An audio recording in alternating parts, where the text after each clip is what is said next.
Assalamualaikum warahmatullahi wabarakatuh. Perkenalkan, saya Dwi Ramadhani, MPC Psikolog. Saya merupakan salah satu dosen dari program studi psikologi Fakultas Kedokteran Universitas Malik Saleh.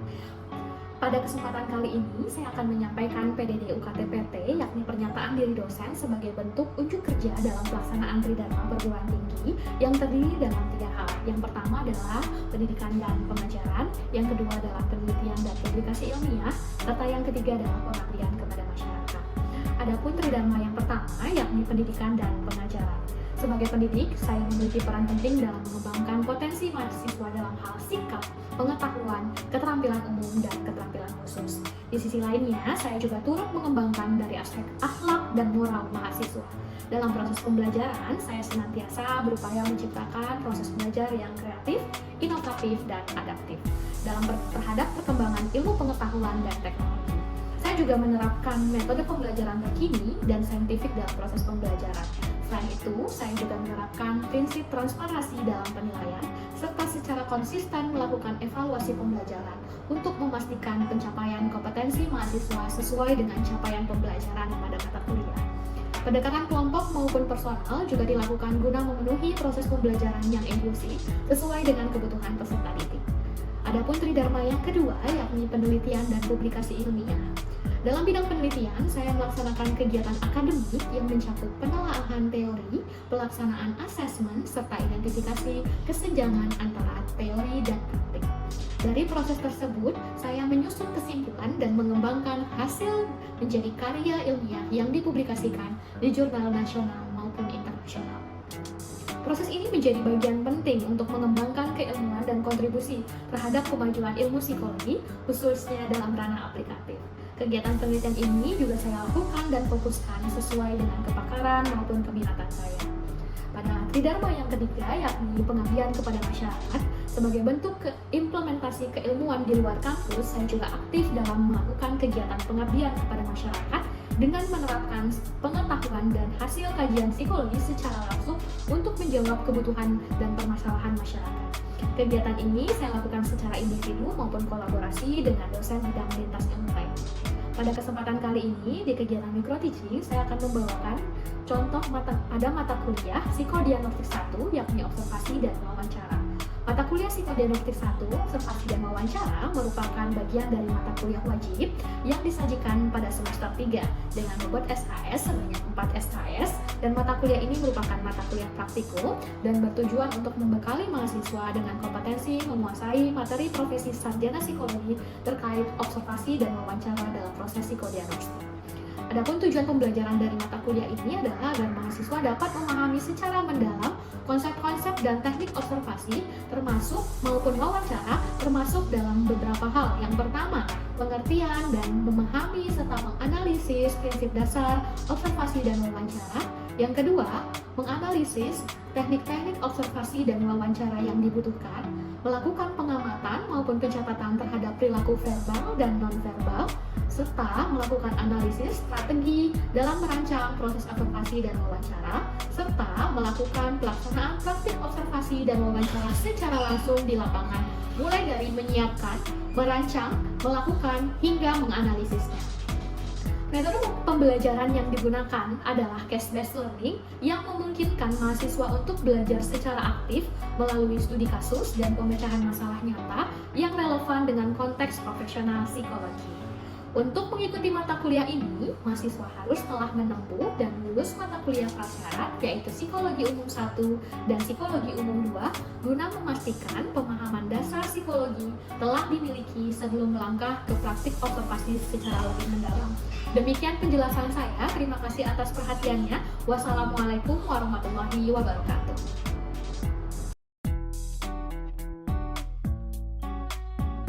Assalamualaikum warahmatullahi wabarakatuh. Waalaikumsalam warahmatullahi wabarakatuh. Hari ini kita akan memulai kembali proses pembelajaran observasi. Ini sebelum kita memasuki materi wawancara, kita akan memahami terlebih dahulu apa itu observasi. Seperti pertemuan kita minggu lalu, ya kan? Teman-teman sudah masih mengingat apa saja yang kita lakukan di pertemuan minggu lalu. Observasi itu apa? Apa perbedaan observasi yang kita lakukan sehari-hari dengan observasi dalam konteks ilmu psikologi? Ada yang bisa?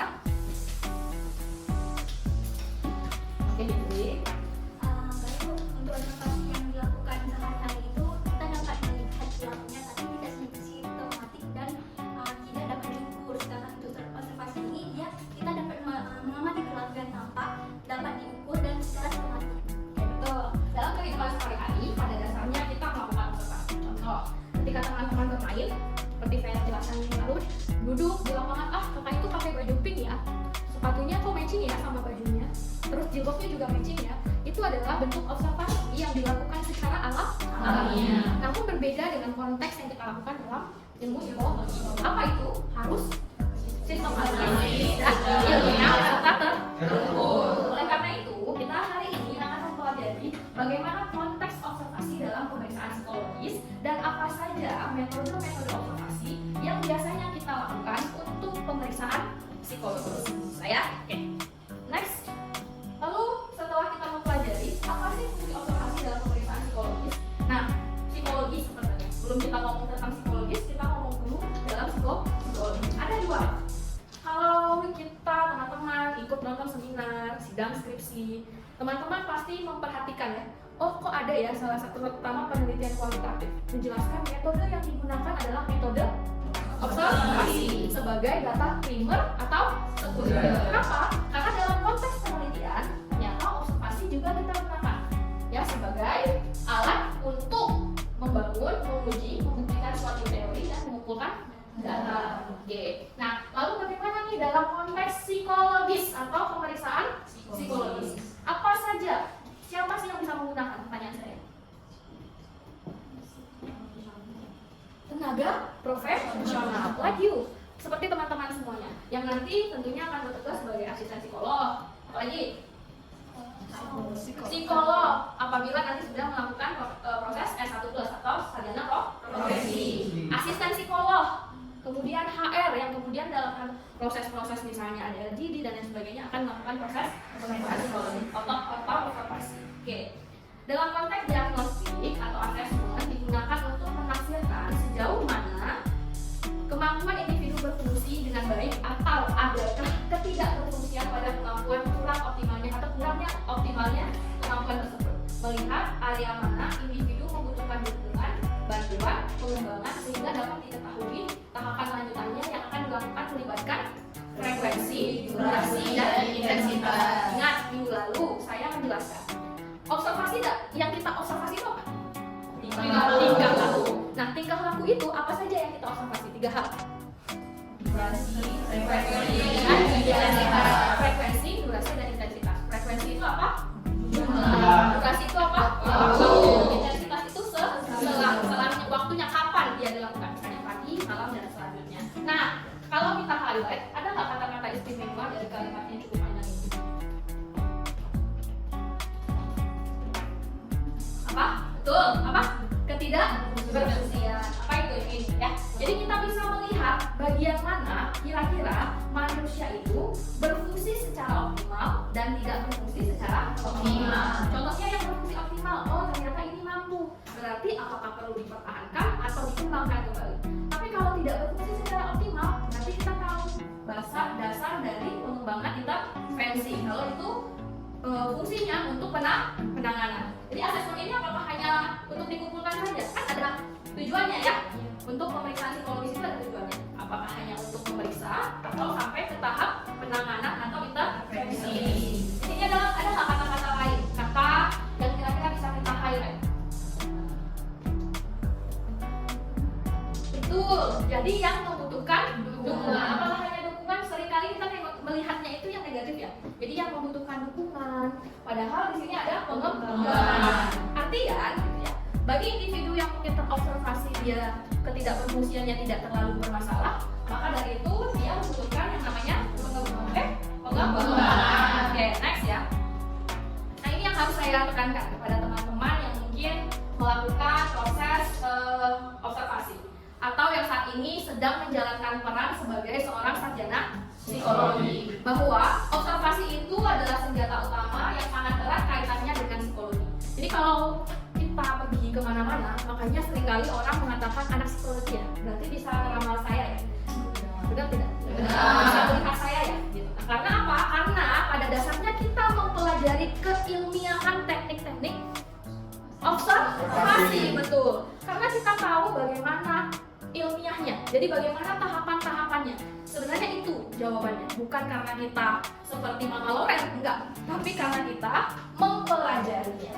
Misalnya nanti di akhir pembelajaran observasi kita mempelajari tentang zona atau jarak.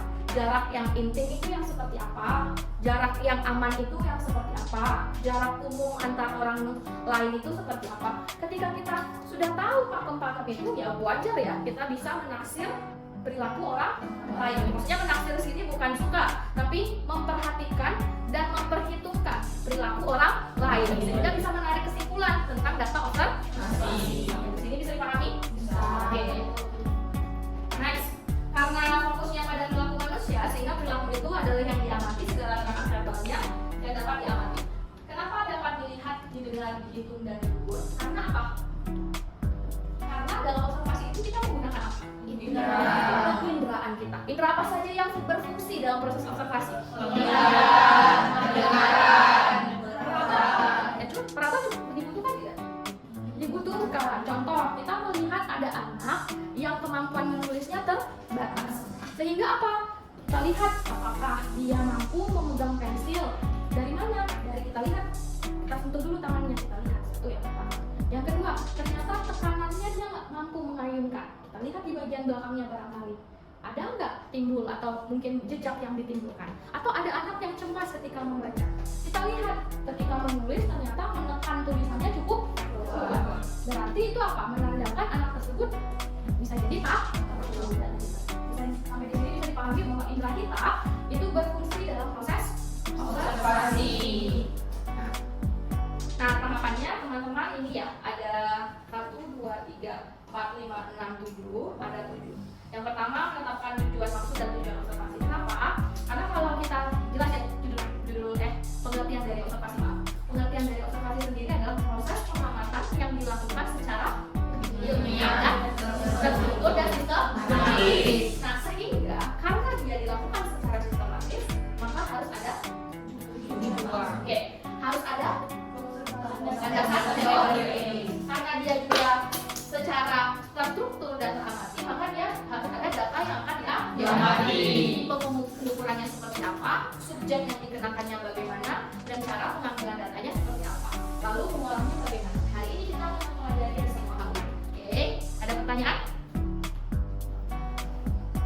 Tuh, oke. Next ya. Nah, kalau kita untuk menetapkan tujuan, PR pertama adalah tahu siapa dan apa. Kenapa siapa? Siapa yang dikenakan observasi? Hal ini berkaitan dengan target populasi. Apakah nantinya anak, remaja, orang dewasa, orang tua, apakah individu atau kelompok? Kaitan dari siapa ini itu berkaitan dengan poin yang kedua, dengan menetapkan landasan teoretik. Ketika kita berbicara anak, maka kita akan menggunakan teori perkembangan anak. Ketika kita berbicara remaja, maka kita harus menggunakan teori perkembangan remaja. Sehingga itu ya. Jadi harus jelas dulu siapa. Jadi karena dia ada yang kedua, ada poin landasan teori. Lalu apa yang akan diobservasi? Hal ini berkaitan dengan target behavior, yaitu tingkah laku spesifik yang akan diamati. Contoh, teman-teman tadi saya bilang ini berkaitan dengan poin yang kedua. Ketika kita observasi anak, maka kita harus menentukan apakah yang kita gunakan adalah tahap perkembangan anak atau kita akan menggunakan tahap perkembangan remaja. Anak itu kan luas ya. Ya, manusia itu kan kompleks. Anak itu kompleks, remaja itu kompleks, sampai ke lansia itu kompleks. Setiap hal itu ada tahapannya. Kognitif ada tahapannya, emosional ada tahapannya, perilaku ada bentuk permasalahan karena proses perkembangannya ada ya. Itu semua itu ada, sehingga kita harus tahu tingkah laku spesifik apa. Spesifiknya misalnya kita mau perilaku prososial pada usia anak 5 tahun. Apakah anak ini sudah mampu berbagi misalnya? Kita harus baca dulu teorinya. Apakah anak usia 5 tahun memang sudah berkembang kemampuan berbagi atau kemampuan prososial? Nggak bisa tuh sembarangan. Ternyata kita bilang harusnya udah bisa, padahal belum fasenya. Itu tidak bisa. Sehingga harus jelas dulu tingkah laku spesifiknya. Contoh juga misalnya tantrum misalnya, atau kemampuan meregulasi emosi pada remaja. Nah, apakah remaja itu sudah mampu meregulasi emosi atau masih berkembang? Sehingga kita harus melihat kan, berarti bukan bisa menetapkan bahwa dia bermasalah atau belum, karena remaja masih berkembang. Kita tetapkan dulu target behavior yang akan diamati. Ingat, baseline perilaku. Teman-teman mengamati dua definisi operasional ini. Ada yang sebelah sana dan ada yang sebelah sini. Kira-kira apa yang berbeda dari definisi operasional yang sebelah sini dan yang sebelah sini? Apa yang berbeda? Boleh ya, kalau ada yang tahu silakan. Oke, silakan. Siapa namanya? Vida ya? Iya, Bu. Oke. Nah, jadi kalau berdasarkan yang di papan, yang membedakan itu yang sebelah kiri ini dia tuh nggak spesifik ngejelasinnya. Anak dapat melompat. Nah, artinya itu dapat melompat seperti apa dan dari mana ke mana gitu. Nah, sedangkan yang di sebelahnya itu dijelaskan dengan detail. Anak dapat melompat dalam jarak selangkah ke depan dari posisi berdiri dan mendarat dengan kedua kaki tanpa terjatuh. Kan bisa, jadi kan kita bisa tahu nih, dia tuh yang awalnya dapat melompat, berarti dia dapat melompat selangkah ke depan. Nah, yang dari posisi dia berdiri dan juga menggunakan kedua kaki tanpa terjatuh. Sedangkan yang kiri ini anak dapat melompat, kita nggak tahu dia tuh melompat itu nanti jatuh atau enggak gitu. Baik, benar sekali apa yang disampaikan oleh Vida. Ada lagi yang ingin menambahkan? Ya, pertanyaan saya kembangkan. Apa yang membedakan antara pernyataan yang kedua yang bagian sini dengan yang bagian sini? Tadi Vida menjelaskan bahwa ini memberikan bentuk yang lebih konkret bagaimana kata dapat kita operasionalkan dalam kondisi melompat. Next, ya. Nah, itu ya. Selanjutnya adalah menetapkan landasan teoritik. Jadi kita nih pengen lihat, ternyata kita mau melihat kemampuan motorik halus, motorik kasar. Tetapkan motorik kasar usia berapa, motorik halus usia berapa. Tentukan landasan teoritiknya. Oke ya, kita berlanjut ke yang berikutnya. Sehingga kalau kita ngomong perilaku, ada dua hal ya. Ada yang sifatnya verbal dan ada yang sifatnya non-verbal. Kalau verbal berarti yang diamatinya apa ya? Ucapan yang disampaikan. Kayak tadi anak tadi, dia menyukai. Contoh anak menyukai verbalnya bagaimana? Contohnya gimana? Ada dari anak-anak deh. Misalnya saya jadi anaknya menyampaikan saya suka sekolahnya, saya suka dengan fasilitasnya, tempat duduknya nyaman, gurunya seru, dapat menjelaskan dengan baik sehingga saya bisa mencerna dengan baik. Terus Contoh verbalnya gimana? Anaknya tuh ngomong seperti apa gitu? Kalau Kak Aca bilang tadi senang sama gurunya, sama fasilitasnya, nah bisa jadi kalau anak ini bilangnya itu bilang sama mamanya gini, Kak suka kali sekolah karena teman di sekolah seru-seru, tadi belajar bersama main-main gitu. Nah, itu yang kita kesimpulan itu yang kita catat dalam observasi. Jadi bukan anak terlihat senang, bukan hanya itu. Tapi yang kita catat adalah anak terlihat mengucapkan aku suka sekolah, aku suka tadi bertemu dengan guru, aku suka tadi bermain dan lain sebagainya. Sampai di sini bisa dipahami? Oke, next ya. Nah, kita masuk ke sini ya. Makanya kita itu ilmiah bukan cenayang.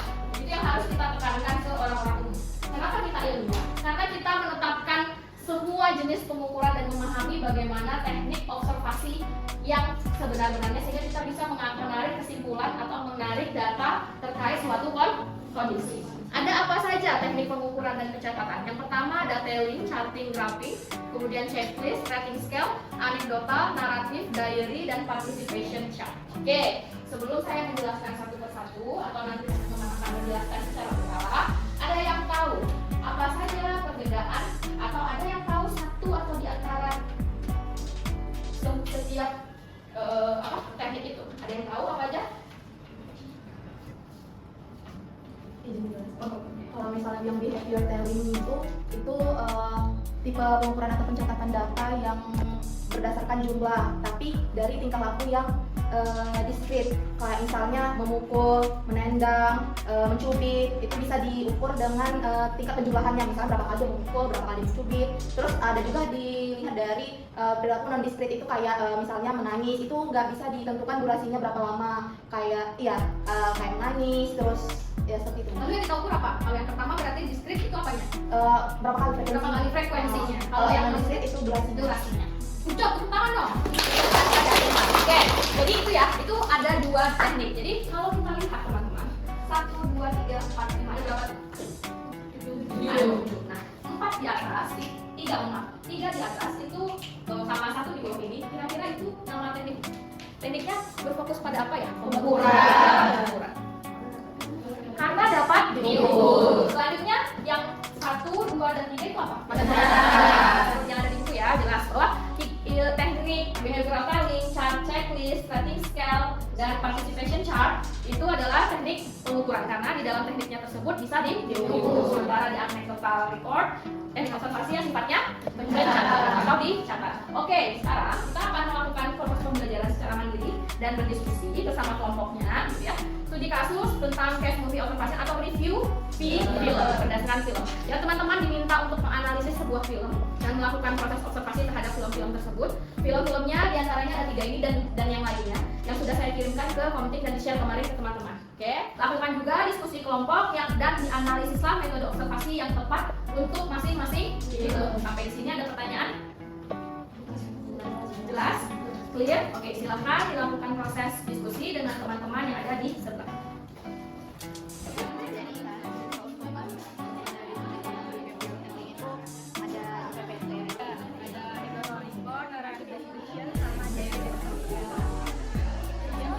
Oke, baik sudah. Oke, silakan dilanjutkan lagi ke depan. Baik, kita akan melakukan presentasi setelah teman-teman melakukan diskusi dari proses film yang telah ditonton sebelumnya. Gitu. Kan masing-masing tadi saya bilang sudah disampaikan, sudah diberikan ke komitennya masing-masing judul film. Tugas masing-masing kelompok adalah ini tadi melakukan review terhadap film tersebut. Kira-kira dari semua teknik yang ada, teknik yang mana, film yang mana, teknik yang mana yang paling tepat untuk mengukur, ya mungkin nggak bisa mengukur filmnya, tapi barangkali ada simptomnya, kondisinya, dan lain sebagainya dari film tersebut. Sampai di sini saya pahami ya. Baik, kelompok pertama yang akan presentasi siapa? Oke, baik teman-teman, kami dari kelompok 1 akan mempresentasikan hasil diskusi kami. Kami mau review film Orphan.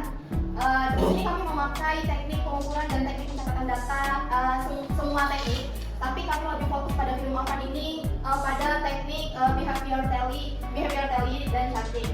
Film yang kami observasi itu adalah film Orphan.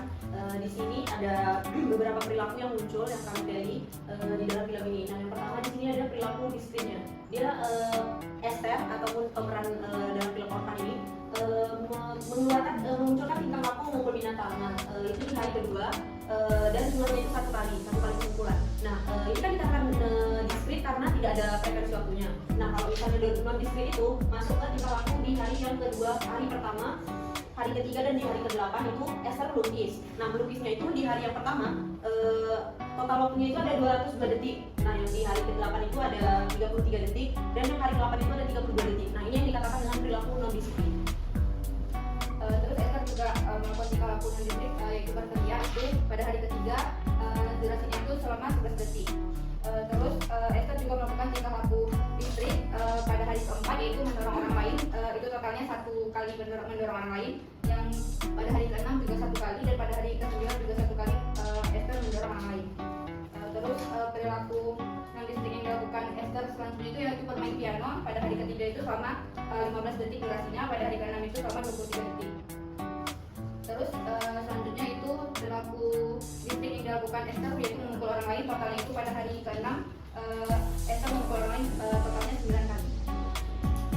Oke, baik teman-teman, sekian presentasi dari kelompok kami dalam review film Orphan, yang mana dari tally itu singkatnya gini, teknik pencatatan tally itu diukur dari perilaku diskrit dan non diskrit, yang mana diskrit ini perilaku seperti memukul, tadi kan Esther memukul binatang, memukul orang lain. Kalau non diskrit itu seperti dia melukis, tadi ada durasinya juga, terus ya melukis, terus bermain seperti itu. Jadi sekian presentasi dari kelompok kami ucapkan terima kasih.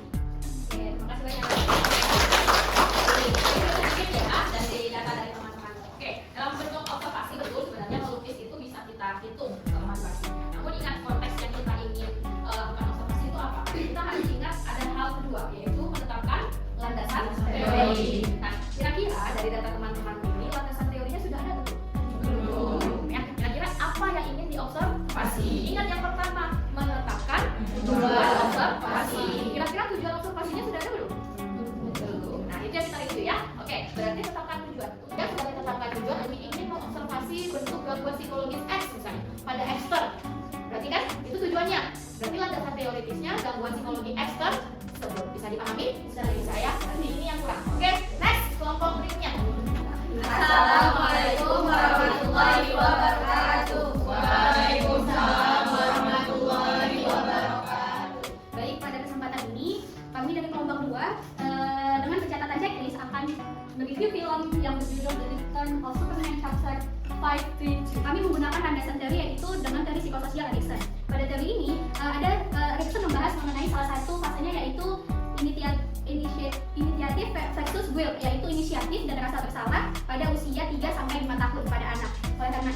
teknik yang kami rasa tepat setelah menonton filmnya yaitu adalah teknik checklist. Dalam hal ini, perilaku-perilaku yang tampak yang dilakukan anak pada film tersebut, kami membuat perilakunya dalam kolom ini. Dan ketika perilaku itu tampak, maka pada kolom checklist ya, kami lakukan checklist, yaitu yang pertama misalnya, subjeknya adalah HO. Hal ini yang pertama adalah mampu merapikan buku tanpa bantuan ayahnya. Oleh sebab itu, perilaku yang kami lihat dan kami tonton pada film tersebut adalah terlihat HO merapikan bukunya tanpa bantuan ayah. Oleh sebab itu, kami mencatatnya di kolom ya. Begitupun dengan perilaku selanjutnya. Karena dengan hal ini, semua perilaku ini dilakukan oleh HO. Oleh karena itu, pada kolom ya, semuanya harus checklist. Sekian presentasi kami mengenai review film ini. Kami tutup. Wassalamualaikum warahmatullahi wabarakatuh. Jadi kita review ya sebentar ya. Apa yang membedakan kelompok pertama dengan kelompok setelahnya? Kelompok yang barusan itu udah ada landasan teorinya, udah ada tujuan observasi. Betul, lebihannya tentang dong untuk kelompok. Jadi kelompok yang setelahnya sudah ada tujuan observasinya dan sudah ada landasan teori. Ingat ya, apakah yang kita harus catat dalam suatu proses observasi? Bentuk perilaku. Misalnya anak baik itu perilaku atau bukan? Kenapa bukan perilaku? Tidak spesifik. Dan itu bentuk interpretasi. Jadi sebelum kita menginterpretasi, kita harus menjabarkan bagaimana yang dianggap baik tersebut. Jadi dioperasionalkan secara detail bentuk apa? Perilaku. Oke, demikian hari ini. Mungkin untuk pertemuan selanjutnya kita akan membahas teknik-teknik observasi yang lain maupun teknik wawancara. Oke, bisa kita tarik kesimpulannya teman-teman. Lalu apa perbedaan teknik observasi yang sifatnya pengukuran dengan teknik observasi yang sifatnya pencatatan? Apa perbedaannya? Oke, pencatatan itu mungkin lebih spesifik kan Bu, karena dijelaskan kalau misalnya pengukuran itu kan dia cuma yang lebih ke bisa terukur dengan angka-angka, misalnya satu atau dengan seperti tadi ya tidak, jadi dia lebih kurang spesifik daripada yang pencatatan. Oke, baik. Lalu Kemudian kalau yang pengukuran itu mungkin dia prosesnya lebih cepat. Kalau yang pencatatan mungkin agak lama durasi membuat observasinya itu. oh, tuh, tepuk tangan dong. Nah, kalau kita bisa lihat bahwa betul sekali bahwa kalau untuk pengukuran itu prosesnya cepat. Tapi kalau untuk pencatatan mungkin memerlukan waktu yang lebih lama. Dan apa yang kita perlukan? Kita perlu media yang lebih luas untuk mencatat.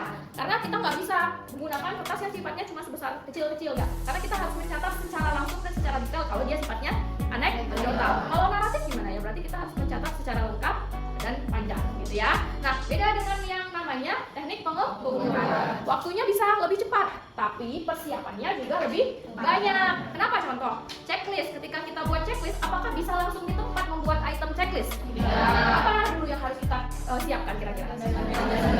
Landasan tujuan observasi dulu, kemudian landasan teori. Setelah itu baru membuat bentuk pernyataan item dari cek dari aspek dalam bentuk perilaku yang ingin diamati. Masih ingat ya? Bagus. Nah, kayak gitu. Jadi kita melihat berdasarkan landasan teori dan menjabarkan dari aspek-aspek tersebut, kemudian membuat sehingga sebenarnya ketika di lapangan waktunya memang singkat, namun persiapannya cenderung lebih lama. Sehingga kita nggak bisa ujuk-ujuk kalau mau checklist baru dibuat di tempat. Tadi dibilang teman-teman tidak dapat dilakukan di tempat karena dia memiliki validitas dan reliabilitas. Seperti yang disampaikan Ufan tadi ya, ada inter dan intra dan reliability and validity. Sampai di sini bisa dipahami? Baik. Demikian pertemuan kita terkait teknik observasi. Berikutnya kita akan membahas teknik wawancara. Semoga teman-teman bisa melakukan praktikum di minggu depan. Saya mohon maaf apabila ada salah-salah kata. Wabillahi taufiq wal hidayah. Wassalamualaikum warahmatullahi wabarakatuh.